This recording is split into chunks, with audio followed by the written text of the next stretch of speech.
Left turn ahead. Recalculating. Your destination is on the right. Welcome to G.P.S. Hey everybody, Alan Weaver here. Today I want to talk about principles versus feelings. So how do you govern your life? Do you govern based on principles? Or do you govern your life based on how you feel, depending on whichever way the wind is blowing on a particular day? Living without principles, solely based on your feelings, guarantees that you will be distracted from your purpose at every major turn in your life.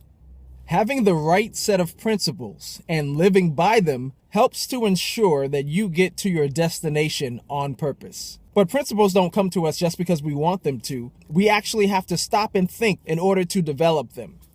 So think about stop, drop, and roll, right? You've heard the phrase stop, drop, and roll. So if you find yourself on fire, your feelings will tell you, oh my gosh, I'm on fire. And you will run around screaming, you're on fire. You'll be waving your arms. You'll be moving around. I'm on fire. Well, if you go based on your emotions, your feelings, you running around is only going to make the fire worse. It's only going to spread it. You waving your hands are only going to fan the flames, which will make them worse.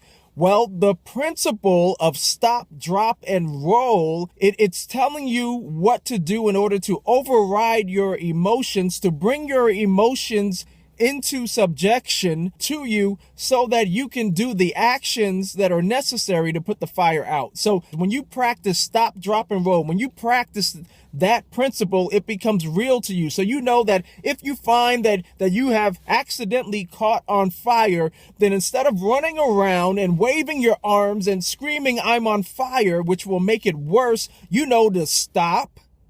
You know to drop to the ground, and you know to roll. And if you stop and drop to the ground and roll, then the process of rolling on the ground will smother the flames and put the fire out. That's a principle. So when you live by your principles, then your principles can help to keep your emotions in check, because if you live by your emotions solely based on how you feel, your emotions will often lead you in the wrong direction. So we're supposed to be in control of our emotions.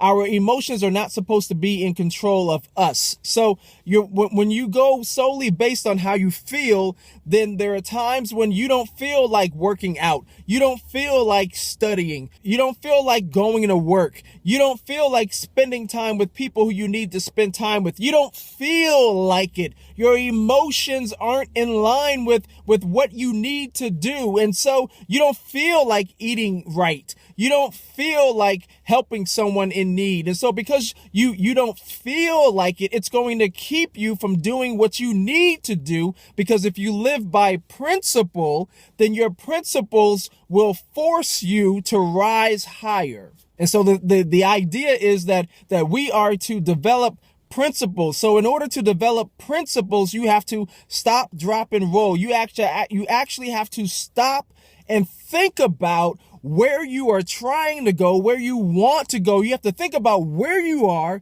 and where you are trying to go and what you need to do in order to get there. And then you have to say, if I am here and I want to get there, then what principles must I put in place in order to govern my actions so that I will do the steps that are necessary to go from here to there? This is Alan. Thanks for watching GPS. I'll see you soon.